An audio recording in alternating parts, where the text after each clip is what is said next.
So all these stories and words about water. Does anybody got to go to the bathroom? Good. You went before you came. Good. Good for you. So when I was growing up, there was a well, and it was a couple miles away from where I lived. And in the summertime, we would ride our bikes up to this well. And it was on a farm, an old farm, that used to belong to my great-grandparents. And it had a well on it with one of those hand pump things. So we'd ride our bikes there in the summertime when it was really hot and sweaty out and just drink some of that water. And it was the coldest, cleanest, best tasting water in the whole wide world.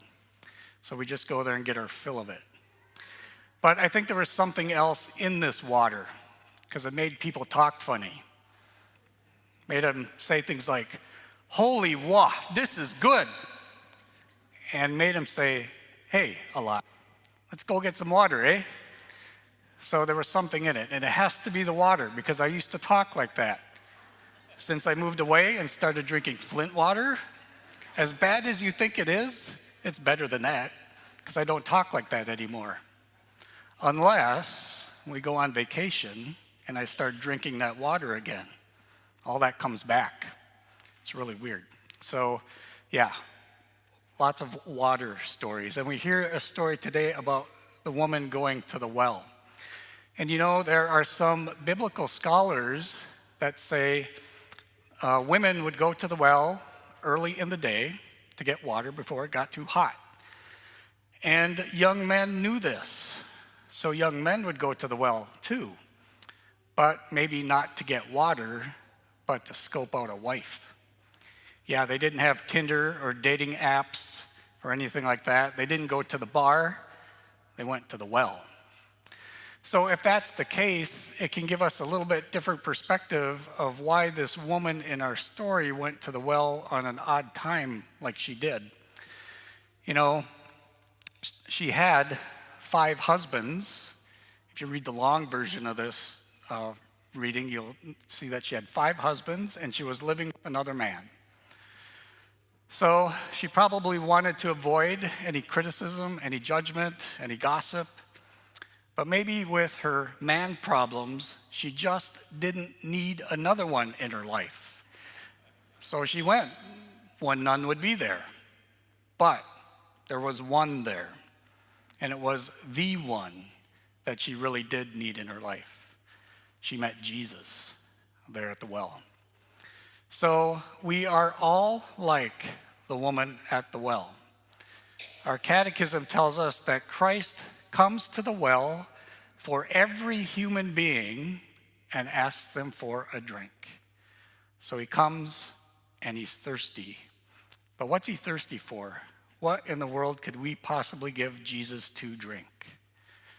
Well, Jesus' thirst is that we would thirst for him, that we would desire to spend time with him, that we would want to tell him everything that's going on and want to hear how he responds to us and to respond to him with gratitude and action. And that happens in prayer. So prayer is our response to the thirst of Jesus. We go to the well in prayer.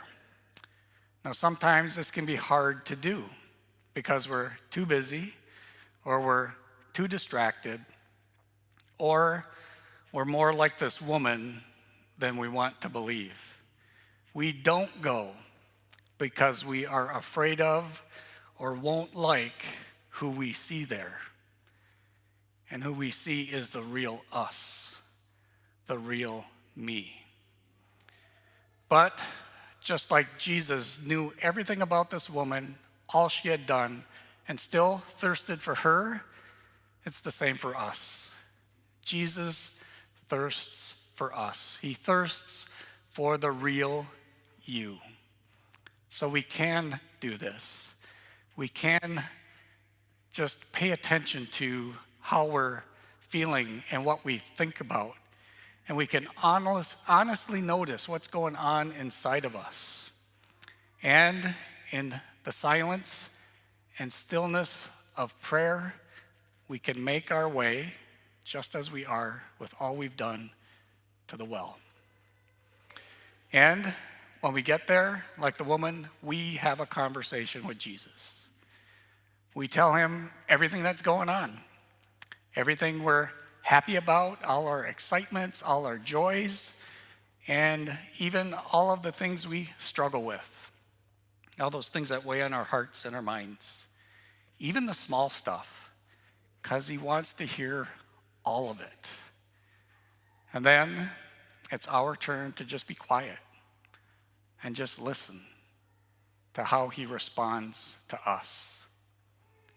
And then just humbly accept his healing, his peace, his comfort, and then thank him that he loves and cares for us so much. And if he asks us to do something, respond with action, just like the woman did when she ran and told everybody. So our thirst meets the thirst of Jesus in prayer at the well. You know, this woman came to the well because she was thirsty, but I think thirsty for something more than just water. She was thirsty for someone she could be herself with, someone who would accept and truly love the real her, even with all she had done. And she found that. She found it in Jesus. Her real thirst was quenched. And that's the same for us. You know, instead of chasing all those things that we think will satisfy us but never really do, you know, admiration of others or security and wealth, or even the urge for control and power, instead, we can just go to the well and just be with Jesus. And being assured of his acceptance and his love and his forgiveness, our real thirst will be quenched too. We won't be hungry or thirsty for anything anymore. We'll never thirst again because Jesus will fill that spot in our hearts. Will quench that real thirst. We just won't be thirsty anymore. So, Jesus, he's waiting at the well. He's waiting for you. And he's thirsty. So today, this week, when you leave, go to the well and please just give him something to drink.